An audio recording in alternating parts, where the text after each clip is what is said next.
ಕಾಂಗ್ರೆಸ್ ಆಗಿರ್ಬೋದು ಇನ್ನೊಬ್ಬ ಬಿಜೆಪಿ ಅದರ ವಿಷಯ.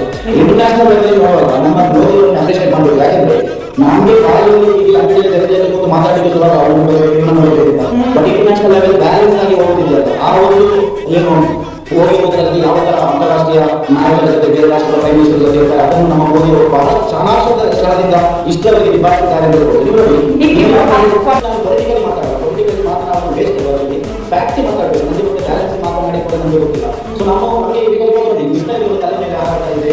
ಏನೋ ಬೇರೆ ಕಂಟ್ರಿಯವರು ಇದ್ದಾರೆ, ಪಾಕಿಸ್ತಾನದಲ್ಲಿದ್ದಾರೆ, ಬಾಂಗ್ಲಾದೇಶದಲ್ಲಿದ್ದಾರೆ, ಶ್ರೀಲಂಕಾದಲ್ಲಿದ್ದಾರೆ. ಸೊ ಎಲ್ಲರಿಗೆ ಸ್ವಲ್ಪ ಕಾನ್ಫಿಡೆಂಟ್ ಆಗಿದ್ದು ಸ್ವಲ್ಪ ವಿಶ್ವಾಸವಿದೆ ಎಂದು ನಾವು ಹಾಕಿಲ್ಲ.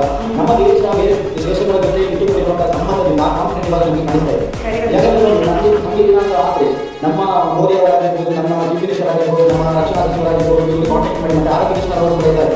ಸೊ ಇವರೆಲ್ಲ ಸೇರಿಕೊಂಡು ನಮ್ಮ ಬಗ್ಗೆ ಕಾಳಜಿ ವಹಿಸ್ತಾರೆ ಎನ್ನುವಂಥ ಒಂದು ಧೈರ್ಯ ಇದೆ ನಮಗೆ. ಮತ್ತೆ ಇಂಟರ್ನ್ಯಾಷನಲ್ ನಾನು ಆವಾಗ ಹೇಳಿದಾಗೆ ಅಲ್ಲಿ ಅವರ ಜೊತೆ ಈ ಥರ ಇರಬೇಕು, ಇವರ ಜೊತೆ ಈ ಥರ ಇರಬೇಕು ಅಂತ ನಾವು ಬಾಯಲ್ಲಿ ಮಾತನಾಡ್ಬೋದು. ನಮ್ಮ ಪ್ರಧಾನಿಗಳು ಯಾಕೆ ಹಾಗೆ ಹೀಗೆ ಅಂತ ಏನು ಇವಾಗ ನಮ್ಮ ದೇಶದ ಪ್ರಧಾನಿಗಳಿದ್ದಾರೆ, ಅವರು ಮಾಡಿರೋದು ಅಕ್ಷರ ಅವ್ರು ಹೇಗಿರಬೇಕು ಅದೇ ಥರ ಹೇಗಿರಬೇಕಿತ್ತು ಅದೇ ಥರ ಅವರು ಇದ್ದಾರೆ ಅಂತ ಹೇಳ್ಬೋದು.